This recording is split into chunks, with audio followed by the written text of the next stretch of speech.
Buenos dias. Yes. Melvin came into our project through our human trafficking program. Yes, he's one of our interventions and rescues, and now he's in the recovery stage of having been trafficked as a child, and he will be with us for the next 12 years. Okay. Wow. Until he's 18, and then he will be with us until he finishes school.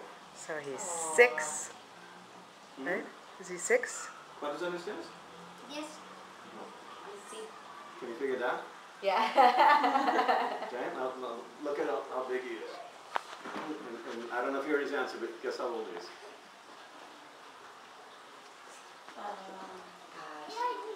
¿Cuántos años? No, just guess. Oh, just Yeah, guess. you don't get to ask. I don't get to ask? I was going to try to listen again. I'm going to say 8. Yeah, look I at his thought you arms. said, I thought it was 10. He's 10 years old. Okay. Yeah, okay, I did hear it right. That's why I didn't believe it. Yep, he's 10 years old. So he's going to legally, kids become on their own when they're 18. But when a child comes in this late like this, what we do is we make a commitment to them until they're 21 because he's just starting out right now. Yeah. 21. So this little boy, big, not even up to my waist, and I'm only 5'8" myself, is 10 years old. But he was sold by his mother, for forced labor, slavery. And he was bought by a man who put him to work in a garbage dump, going through, picking up tin cans, picking up cardboard, picking up, pieces of lumber like that, breathing all the burning fumes of, toxic chemicals and whatever else he had. So he's got a lot of catching up to do. Yes? See? Sí. ¿Entiendes? But he's coming back to life here. How long has he been here now? 2 months. 2 months. Tomorrow we're going to do another the court orders and have lined up all the paperwork to do another legal intervention in a human trafficking case. So tomorrow we'll take legal custody of another child and then go ahead and prosecute the parents. So the parents sold him. Sold them. What happens Is is it disrespectful to ask how much? no, he wouldn't know. He wouldn't know. But Does he know that they sold him? Yeah, we have other kids who we have a boy. The boy who gave me this friendship bracelet that I've had on my arm since middle of February. His mother brought him down to Antigua and sold him to a man, and then said, "This is your new father." Turned around, got on the bus, walked off. That's it. Simple. She got the cash. He was so young, he doesn't remember where he came from, the village. He just knows that he lived up in the mountains. So a lot of them are sold for grunt labor? Grunt labor, sexual services. We had a girl who was kidnapped out of a village in El Salvador when she was 6. And taken across the border into Guatemala. She was gang raped by the people who pulled her out of her front yard where she was playing. 6 years old. Probably, certainly not that big. ¿Cuántos años tienes? Yes. Yes. Ella. ¿Cuántos años? 7. Okay. So about her size. Pulled out of the front of the village. This girl was Anna. She was 1 year younger than that. Taken across the border into Guatemala, gang raped, and then sold into a house of prostitution. At 6. She was forced to service many clients every day because she's young, fresh, and it was just one of those sick parts of the life that we deal with all the time. And one of the neighbors, after a couple of days, called the police.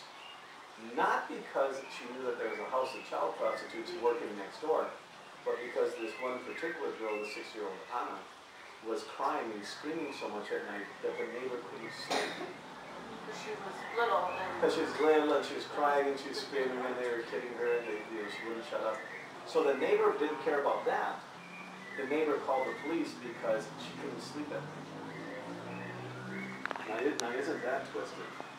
So the neighbor wasn't sleeping at night. Her sleep pattern was being interrupted by this girl who was being force raped every night in child prostitution. The police came, they did a interdiction on the house, they raided it, took out the kids, sent them to us. Ana has no idea what her name is. Ana actually comes from the name Asociación de Nuestros Ahijados, which is our Spanish name.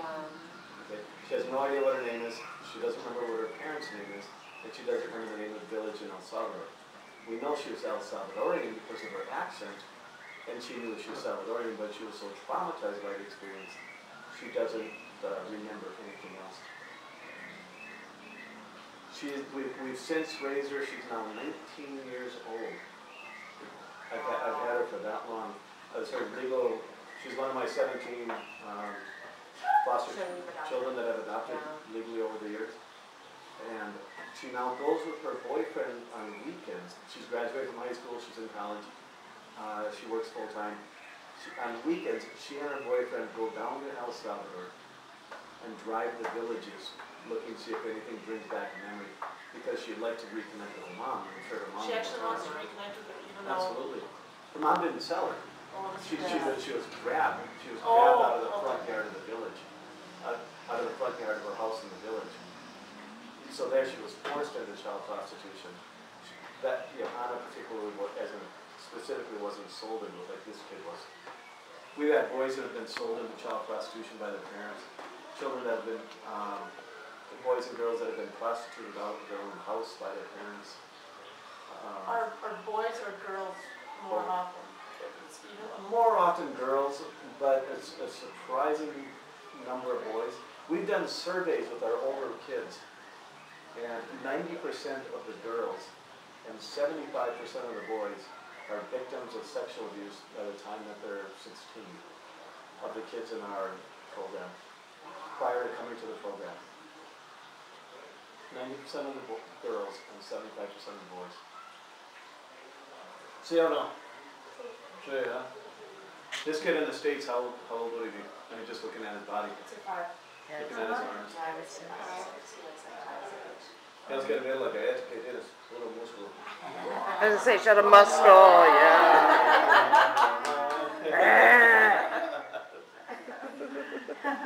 His spirit seems not broken.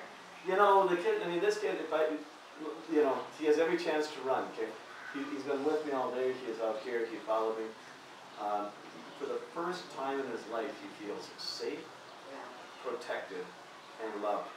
He can sit on my lap, and he feels safe about it. Because I might touch him like this, but it's a comfortable touch. He doesn't flinch or he accepts it. In fact, he grabs you. Right. It's a comfortable touch. We have a very strong preventive and sexual awareness program for all of our kids, even this age. So like touch zones, good touch, bad touch, no-go zones, what to do. So he's getting all that. But look at this kid, he's in 7th heaven here. He's with someone who he sees as being his father. He's only been with us for 2 months. This is his house. He's happy, he's fed, he's protected. He's loved in the purest sense of the word. He's loved. We're living in a